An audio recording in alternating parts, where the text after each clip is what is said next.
Hello everyone, नमस्कार। कैसे हैं आप? उम्मीद करता हूँ आप सभी स्वस्थ होंगे और मस्त होंगे। आज के इस वीडियो में जानेंगे अचानक से अगर किसी की धड़कन तेज हो जाए तो उसे कैसे ठीक करें। अचानक से धड़कन तेज होने के रीजंस हम पहली वीडियो में समझ चुके हैं, लेकिन इसे अचानक से जब धड़कन तेज हो रही है तो वहीं पर इसे कैसे ठीक करें और कैसे ये ठीक हो सकता है is the most important factor. और बहुत ही बड़ा लॉजिक है कि आपको घर पर रह कर के विद इन 5 मिनट्स के अंदर अंदर आप इसे ठीक कर सकते हैं। आपको कहीं भी जाने की किसी भी प्रकार की मेडिसिन लेने की ज़रूरत नहीं पड़ेगी। अगर आप इस टेक्निक को, इस लॉजिक को समझना चाहते हैं तो वीडियो अंत तक ज़रूर देखिएगा और हो सके तो मुझे कमेंट सेक्शन में ज़रूर बताइए कमेंट करके वीडियो आपकी कितने हेल्पफुल था, और हो सके तो शेयर ज़रूर करना। तो सबसे पहले समझ लेते हैं कि ये जो घबराहट बेचैनी होती है इसके पीछे लॉजिक क्या होता है। और ये अचानक से जब हमें घबराहट बेचैनी होती है, अचानक से उसी टाइम पर पसीना पसीना हमारा शरीर हो जाता है, धड़कन तेज हो जाती है हृदय की, और बहुत ज़्यादा बेचैनी, घबराहट, स्ट्रेस, फियर, इस टाइप की समस्या देखने को मिल जाती है। हमें फील होने लगता है, कई बार जब हम रात में सोते हैं तो हमें फील होने लगता है कि हमारी धड़कन जो है बहुत ज़ोर से, बहुत आवाज़ उसकी आ रही है। और कई बार हमें ऐसा लगता है कि ये जो धड़कन हमें सुनाई दे रही है कहीं उसकी वजह से या कोई बीमारी की वजह से तो ऐसा नहीं है। तो आप इसे घर पर कैसे ठीक कर सकते हैं और विदाउट मेडिसिन के आपको किसी भी प्रकार की मेडिसिन लेने की ज़रूरत नहीं पड़ेगी।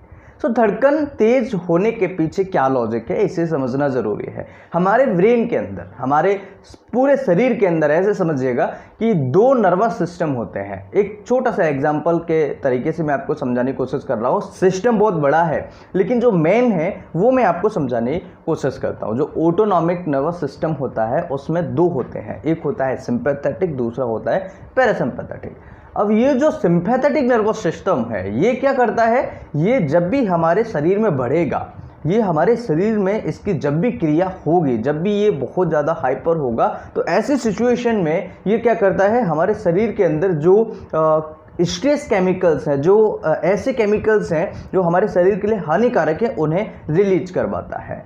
जैसे कॉर्टिसोल है, तो ये कॉर्टिसोल क्या करता है, हमारे शरीर में जब भी रिलीज होगा तो काफ़ी सारी प्रॉब्लम क्रिएट कर देगा और जो सिंपैथेटिक नर्वस सिस्टम था उसे हाइपर एक्टिवेट कर देगा। अब जब hyper activate sympathetic nervous system होगा तो उसकी वजह से काफ़ी सारी प्रॉब्लम आने वाली है। उसकी वजह से जो समस्याएं हमें आएंगी, उसकी वजह से जो दिक्कतें हमें आएंगी वो क्या क्या हो सकती हैं। जैसे शरीर में एनर्जी का लो फील होना, यानी हमें लगेगा कि शरीर में एनर्जी है ही नहीं है, क्योंकि ये एनर्जी का कंजप्शन बढ़ा देता है। जब एनर्जी का कंजप्शन बढ़ जाएगा तो शरीर में एनर्जी बिल्कुल लो हो जाएगी और हमें महसूस होगा कि बहुत ज़्यादा थकान हो रही है, बहुत ज़्यादा कमजोरी हो रही है, शरीर के अंदर कुछ है ही नहीं है। ऐसा हमें फीलिंग हो सकता है अगर सिंपैथेटिक नर्वस सिस्टम ज़्यादा हाइपर होगा और ये एनर्जी का ओवर कंजप्शन कर देता है। इसके साथ में जब ये हाइपर एक्टिवेट होता है तो हमें ओवर थिंकिंग होती है। ओवर थिंकिंग आपने देखा होगा, काफ़ी सारे ऐसे पेशेंट्स होते हैं, काफ़ी सारे ऐसे मरीज होते हैं जो ओवर थिंकिंग वाले होते हैं। ओवर थिंकिंग यानी कि कहीं ना कहीं कुछ ना कुछ वो सोचते रहेंगे। अगर वो कुछ काम दूसरा कर रहे हैं, बाइक चला रहे हैं, लेकिन बाइक चलाते समय वो सोच रहे हैं पता नहीं कहाँ की, तो ये ओवर थिंकिंग होती है। कोई ऐसा काम कर रहे हैं जहाँ सोचने की ज़्यादा ज़रूरत नहीं है, कुछ दिमाग लगाने की ज़्यादा ज़रूरत नहीं, लेकिन वहाँ पर भी इतना ओवर सोच रहे हैं, इतना ओवर ज़्यादा उल्टा सीधा दिमाग की एनर्जी खर्च कर रहे हैं बॉडी की कि पता ही नहीं है। तो ओवर थिंकिंग ये हाई सिंपैथेटिक नर्वस सिस्टम में होता है। यानी कि अगर सिंपैथेटिक नर्वस सिस्टम जो है हाइपर हो जाए, अगर हाई एक्टिविटी हो जाए इसकी, तो ये प्रॉब्लम हो सकती है। इसके बाद हमें सुस्ती सी महसूस हो सकती है, हमारा मोटिवेशनल जो होता है वो कम हो जाता है, किसी काम को करने के लिए हमारी जो इच्छा होती है वो कम हो जाती है। हमारी जो शरीर की क्रियाएँ होती हैं, जैसे हार्ट की रेट है, ब्रीदिंग है या फियर है, आँखों का बड़ा होना, ये समस्या जो होती है, घबराहट बेचैनी होना, ये समस्या जो होती है सिंपैथेटिक नर्वस सिस्टम बढ़ा देता है। तो जब भी हमें घबराहट होती है, धड़कन तेज होती है, बेचैनी होती है, तो ये सारी प्रॉब्लम्स हमें हो सकती है। अब यहाँ पर आपने लॉजिक समझा कि जो हमारा ऑटोनॉमिक नर्वस सिस्टम था उसमें 2 होते हैं, एक सिंपैथेटिक और दूसरा पैरासिम्पैथेटिक। तो सिंपैथेटिक का काम क्या था, जब भी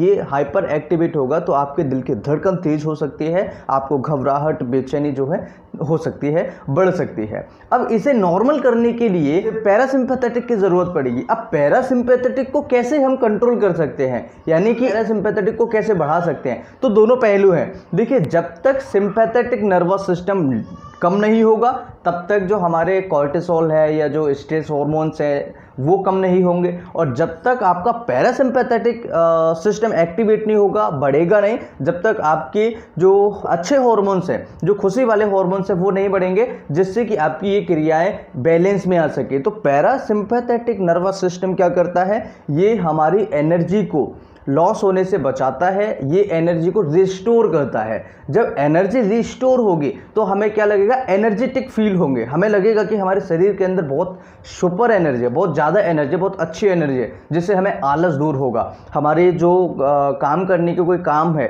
जैसे हम कोई काम करना है और उसका मन नहीं हो रहा है, तो वो बढ़ेगा, काम करने की इच्छा जागेगी। कोई भी काम हो, XYZ, कभी भी क्या होता है कि ये जो सिंपैथेटिक नर्वस सिस्टम होता है ये एक्टिवेट होगा तो हमारा काम करने की इच्छा कम हो जाती है। लेकिन जब हमारा पैरासिम्पैथेटिक नर्वस सिस्टम एक्टिवेट होगा तो हमारे काम करने की इच्छा ऑटोमेटिकली बढ़ जाती है। क्यों बढ़ जाती है? क्योंकि जो हमारे अंदर शरीर के अंदर एनर्जी की मात्रा थी वो बूस्ट हो रही है, वो बढ़ रही है। तो ऐसी सिचुएशन में हमें काफ़ी सारी प्रॉब्लम से छुटकारा मिलेगा। तो ये क्या होता है कि जब भी पैरासिम्पैथेटिक नर्वस सिस्टम एक्टिवेट होगा तो ये सारी चीज़ें जो सिंपैथेटिक नर्वस सिस्टम वाली थी वो धीरे धीरे कम हो जाएगी। अब कुछ लोग कह रहे थे कि एक आम आदमी नहीं जानता सिंपैथेटिक और पैरासिम्पैथेटिक नर्वस सिस्टम, तो मैं आपको यही क्लियर करने की कोशिश कर रहा हूँ कि सिंपैथेटिक नर्वस सिस्टम और एक पैरासिम्पैथेटिक नर्वस सिस्टम, ऐसे समझिए गाड़ी के दो पहिए हैं और गाड़ी, जो व्यक्ति गाड़ी चला रहा है, जैसे गाड़ी के अंदर जो चीज़ है इंजन है, तो इंजन को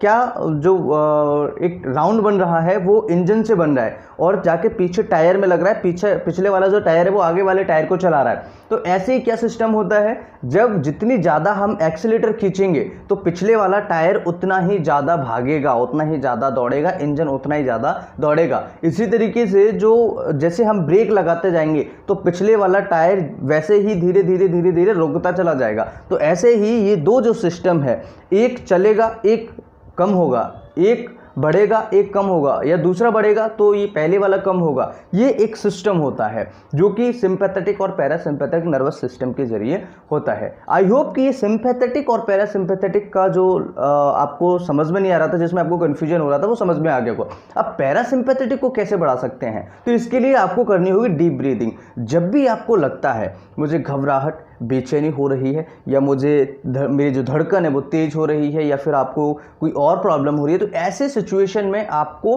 उसी टाइम पर डीप ब्रीदिंग करनी है। अब डीप ब्रीदिंग से क्या होगा, तो ये डीप ब्रीदिंग से होने वाला ये है कि इसके पीछे बहुत बड़ा लॉजिक है, बहुत बड़ा साइंस है। क्या होता है, हमारे लंग्स के अंदर, हमारे फेफड़ों के चारों तरफ स्ट्रेच रिसेप्टर्स होते हैं। ये क्या करते हैं, ये अगर दबेंगे, मतलब कि जब हम लंबी सांस खींचते हैं, गहरी सांस खींचते हैं, तो हमारे लंग्स जो अच्छे तरीके से फूल पाएंगे, एक्सपेंड हो पाएंगे, जिसकी वजह से जो चारों तरफ स्ट्रेच जो रिसेप्टर्स हैं वो दबेंगे, प्रेशराइज्ड होंगे।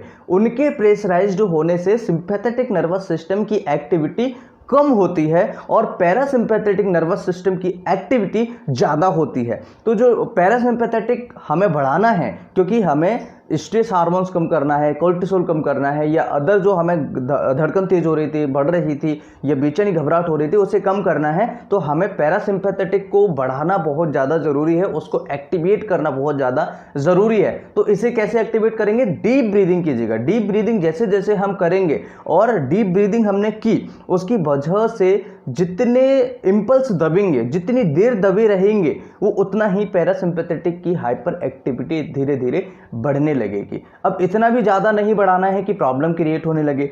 आप देखेंगे 5 मिनट के अंदर आपकी समस्या ठीक हो जाएगी, आपको कहीं भी जाने की, भटकने की ज़रूरत नहीं पड़ेगी। तो डीप ब्रीदिंग कीजिए, जैसे गहरी सांस खींची,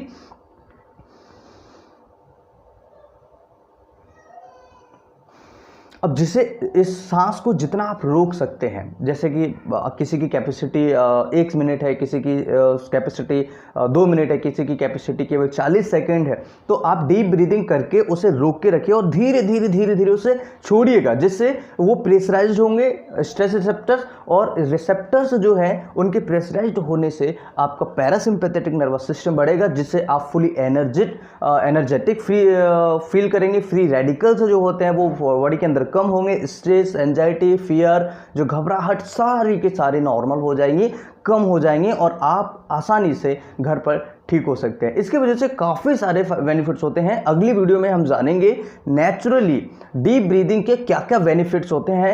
दोस्तों ये वीडियो जो आप सभी के लिए मैं बना रहा हूँ ये फ्री ऑफ कॉस्ट है। इसे ज़्यादा से ज़्यादा लोगों तक शेयर करना। और डीप ब्रीदिंग को आप कितने बार कर सकते हैं पूरे दिन में, इसे आप 10 से 15 मिनट तक या 10 से 20 मिनट तक डेली आप इसे एक्सरसाइज कर सकते हैं। आप इसकी प्रैक्टिस कर सकते हैं सुबह और शाम में, जिससे आपको बहुत ही सुपर बेनिफिट्स देखने को मिलेंगे। आई होप कि वीडियो आप सभी को उम्मीद है कि वीडियो सभी को बहुत अच्छा लगा होगा, बहुत ही हेल्पफुल होगा। अगर वीडियो अच्छा लगा हो तो मुझे कमेंट बॉक्स में लिखकर जरूर बताना। मैं फिर मिलता हूं इसी तरीके से नई वीडियो में, तब तक के लिए नमस्कार। Thanks for watching, have a nice day.